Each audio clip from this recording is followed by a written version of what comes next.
Dear students, good morning. आज हम let's write पे हैं, page number 152 and question number 1 है इसका।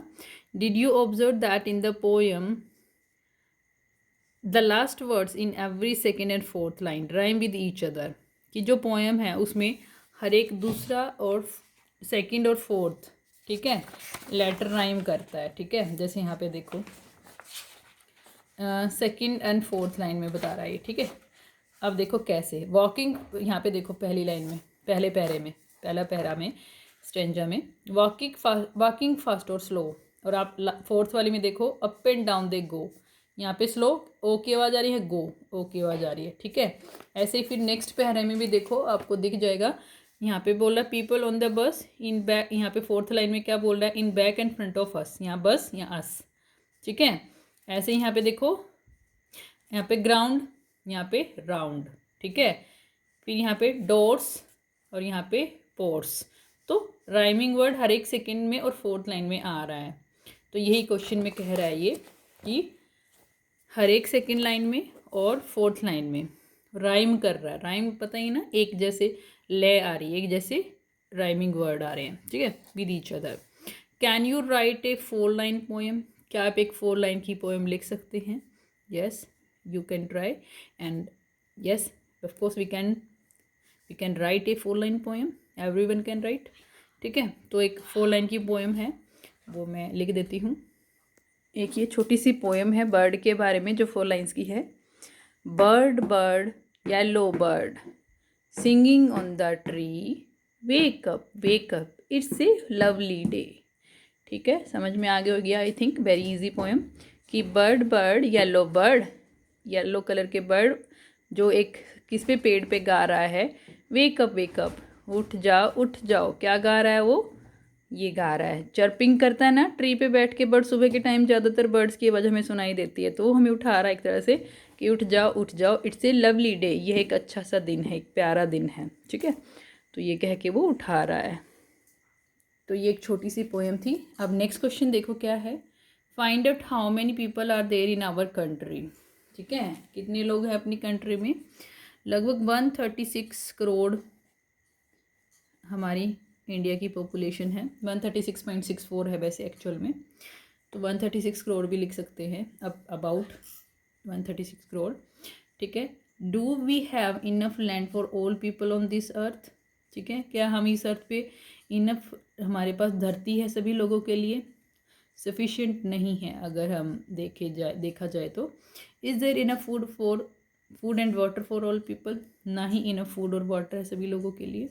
तो इसका आंसर कैसे लिखना है, देखिए आंसर।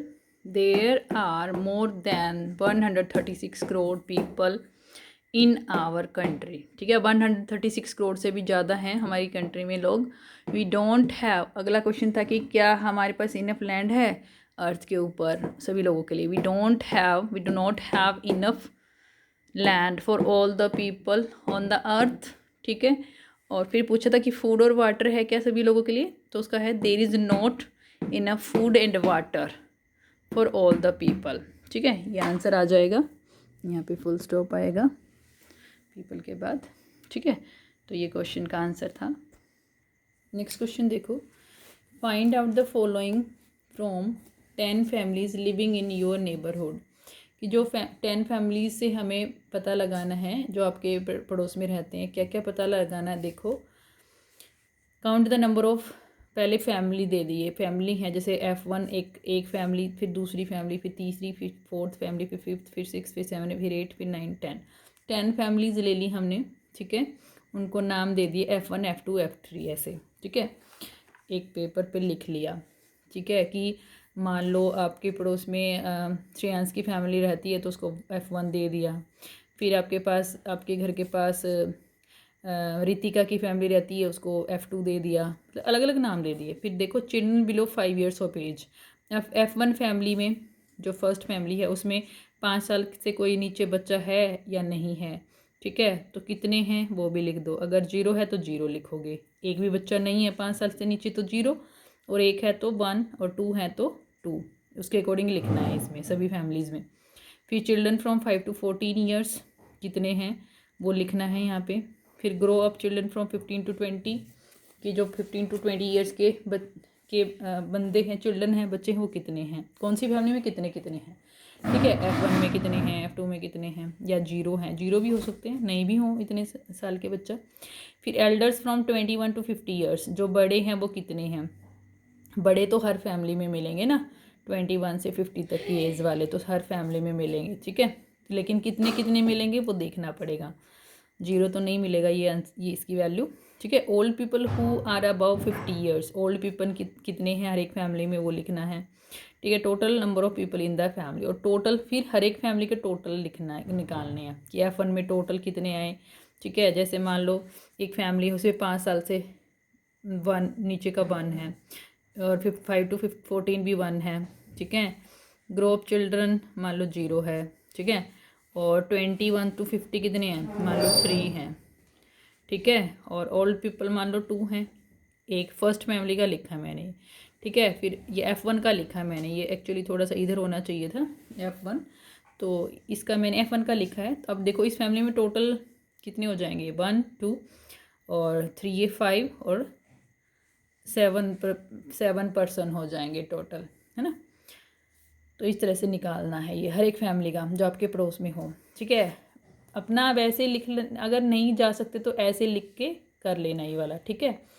क्यों करना ज़रूरी है, इससे आपको आइडिया हो जाएगा कि कैसे हमें क्वेश्चन करने हैं। देखो, how many members are educated in each family. इसके अलावा हमें ये भी पता लगाना है कि कितने मेंबर्स उस फैमिली में एजुकेट मतलब पढ़े लिखे हैं और कितने नहीं हैं। From amongst the 10 families how many are educated, ठीक है। और जितनी 10 फैमिलीज़ हैं, ठीक है, वो उनमें से कितनी फैमिलीज़ एजुकेटेड हैं ये भी पता लगाना है। पहले तो कि कितने मेंबर्स पढ़े लिखे हैं हर एक फैमिली में वो, ठीक है। फिर तो अब कितनी 10 फैमिलीज़ में से कितनी कितनी फैमिलीज़ पूरी पूरी पढ़ी लिखी हैं और कितनी फैमिलीज़ एजुकेटेड हैं, ये लगाना है पता। Now talk to your partner and then write a report about your neighbourhood, और फिर एक रिपोर्ट तैयार करनी है इसके ऊपर कि रिपोर्ट कैसे तैयार करोगे आप कि उस फैमिली में कितने टोटल लोग, हर एक फैमिली में आपको देखना है कि कितने एजुकेटेड हैं, कितने बच्चे हैं, टोटल कितने मतलब 10 फैमिली में कितने मेंबर हुए।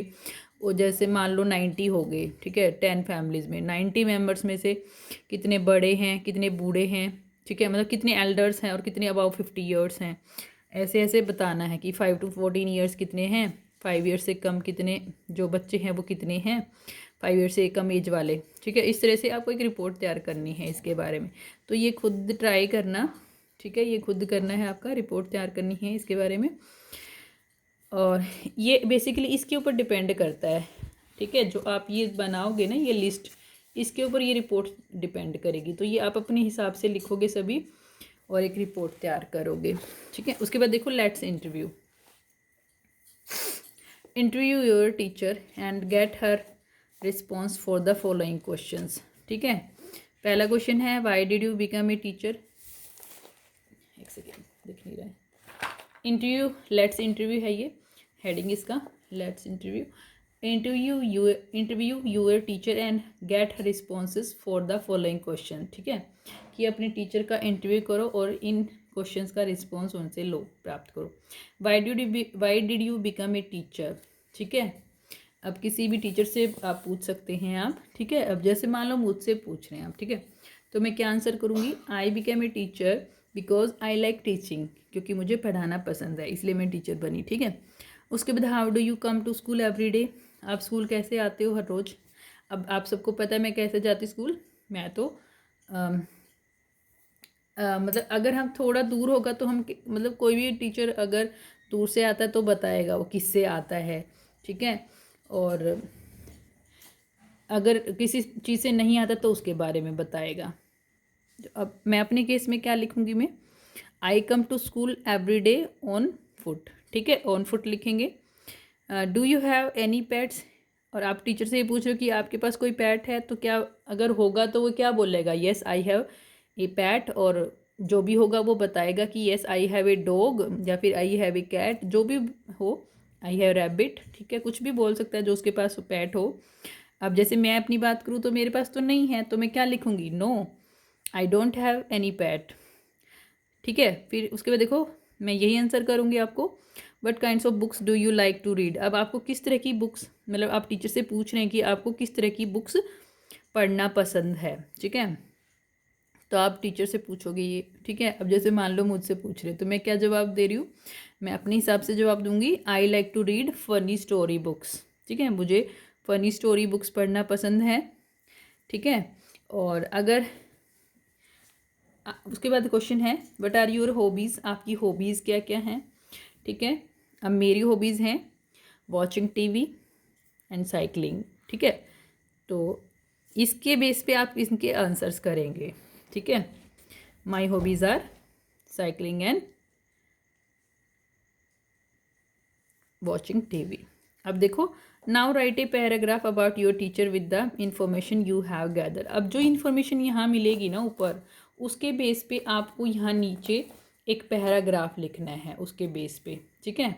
तो पहले इनके आंसर्स लिख लेते हैं फटाफट। आंसर्स टीचर क्या दे सकता है, मतलब और टीचर भी दे सकते हैं। अब जैसे मान लो मेरे से बात कर रहे तो मैं दूंगी ये, I become a teacher because I like teaching, ठीक है, एक आंसर। फिर बी का answer I come to school by foot, ठीक है। फिर थर्ड का सी का answer no I don't have any pet. फिर डी का answer I like to read funny story books. My hobbies are watching TV and cycling, ठीक है। अब ये क्वेश्चन पूछ लिया और इनके आंसर मिल गए आपको। अब आपको एक क्या करना है, देखो अब इसके बेस पे now write a paragraph about your teacher, ठीक है, with the information you have gathered. अब जो आंसर आपको मिले हैं उनके बेसिस पे आप एक क्या बनाओगे, एक पैराग्राफ बनाओगे। जैसे इन्होंने स्टार्ट किया है, माई टीचर से she become a teacher because, क्यों बनी वो teacher, because she likes to teach, ठीक है, यंग चिल्ड्रन। उसके बाद she comes to school every day by foot, ठीक है। She doesn't have any pet.